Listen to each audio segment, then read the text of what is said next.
Well, if the Cowboys are going to put me in an early grave, leave it for the Nets to come over and defile it. This Nets season so far through 11 games has been abysmal. The Nets hold a record of 4-7, and the way they have reached this record is disgusting. Let me give you a stat. The Nets have led by 7 or more points in 10 of their 11 games this season. They hold a record of 4-7. They are 2 games outside of the Knicks. They are 2 games ahead of the New York Knicks, an organization that has just thrown their coach to the wolves and under the bus for failing to reach expectations. Excuse me, if the Knicks have expectations this season, what the hell do the Nets have? The Knicks coach is on a 4-year deal, David Fizdale, and a year and a half in, he's being criticized by the ownership for failing to reach expectations when he was only given Julius Randle and Taj Gibson. The Nets have acquired Kyrie Irving, Kevin Durant, and DeAndre Jordan. And yet there is no talk from the ownership or Kenny Atkinson about the failure to reach expectations. Last season, I was complaining that the media wasn't giving enough attention to Brooklyn's greatness. Now I'm complaining that the media isn't bringing enough attention to the horror show that's going on in Barclays Center, not the horror show that's going on in Madison Square Garden. Now, if I was going to attribute the blame, it would be 50% Kenny Atkinson, 50% Kyrie Irving. And I'll explain why. Against my better judgment, I believe that the Nets with Kyrie Irving this season would be able to at least make the playoffs and win a series. I was terribly wrong. I should have listened to Celtics fans. I should have listened to the Boston Celtics fans. But I didn't. I thought the rumblings of Kyrie's terrible leadership and day-to-day mood swings and attitude changes was nothing more than rumbling. But clearly whatever it is affecting his play. I never knew how much a single player could affect the atmosphere of a team and the culture of a team until this season. Kyrie Irving has completely changed the way the Nets play basketball, and it is not for any good reason. The Nets went from a team last season that was dangerous due to the fact that everybody on the team could get you a bucket. D'Angelo Russell, Spencer Dinwiddie, Rodinas Kuruc, Jared Allen, Joe Harris, everybody could get you a bucket. But now, everybody and their mother knows what the Brooklyn Nets game plan is. It is give it to Kyrie Irving and everybody step back and watch. And it is not a good game plan. I'm sorry, Kyrie Irving isn't of the level of a Russell Westbrook or a James Harden where you can run a team through him. Russell Westbrook does everything, and James Harden might be the greatest isolation player we've ever seen in the history of the NBA. Kyrie Irving is none of those things. What I do believe, though, is, and I will say this, and I've always thought this, is that you made every player in the league the same height and weight. Kyrie Irving might just be the best player in the league. He's that talented. But he doesn't show it. He does not show it at all, especially this season. It is pure selfishness that has led to the abysmal loss of leads.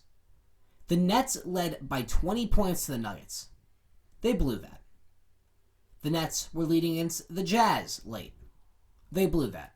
Let's use the Jazz game as an example. Kyrie Irving missed 8 of his final last shots. 8 of them. And he missed all of them. And yet he proceeds to not only take the final shot, but pull up from the same spot he is famous for, and thus go into a double team. Everybody knew where he was going on the team. Everybody knew where the final shot was going to be taken from, and the defense of the Jazz, credit to them, hurried his shot and put him in a double team. What more can you ask? What more can you ask? Oh, I don't know. Passing it. Joe Harris was catching fire late. But God forbid we give him the ball. God forbid. And where my qualms for Kenny Atkinson comes in is also in that game.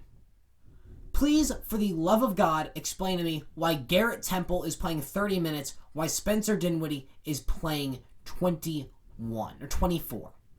Spencer Dinwiddie got 21 points that game and played 24 minutes. Spencer Dinwiddie, don't know if you know this, has ice in his veins.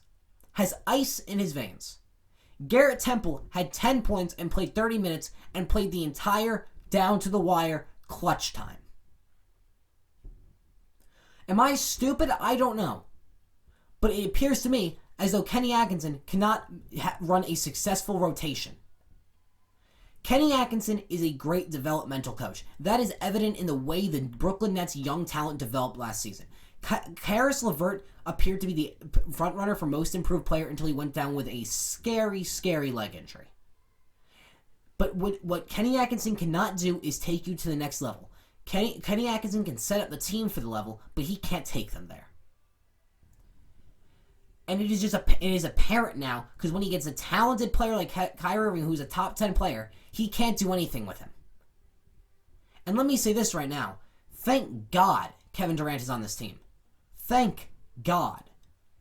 But what I was saying was this. Next season, with Kyrie Irving and Kevin Durant, I said this before the season started, that next season, because I didn't believe Kevin Durant was going to be playing this season, and I've been proven right. Next season, Kyrie Irving and Kevin Durant, I believe, would be a lock to make the finals. Win it, I don't know, because I am that much of a fan of the Clippers team. But the reason I said that they would be a lock is because the bench of this team would be outstanding. But the problem is, we can't talk about the bench because right now, the starting lineup cannot get it done. And let's not sit up here and just throw under the towel and just slide under the rug that Kevin Durant has an Achilles injury. That is a very significant injury. What I believe, though, is that at 85%, Kevin Durant is better than any player the Nets have ever had. And that is important to understand. But right now, we can't even look at that because the Nets are not going to make the playoffs this season, and if they continue playing this stupid style of iso ball, they will not be making it past the second round next season. All the Nets can do is pray to God that Kyrie Irving defers to Kevin Durant when he gets back. Because if he doesn't, the Nets are in for a world of hurt, and they might lose the moniker of King of New York that they claim for the Knicks in one single season.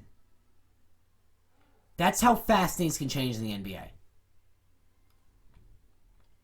That's all for today. I'll see you guys in the next video. Peace out.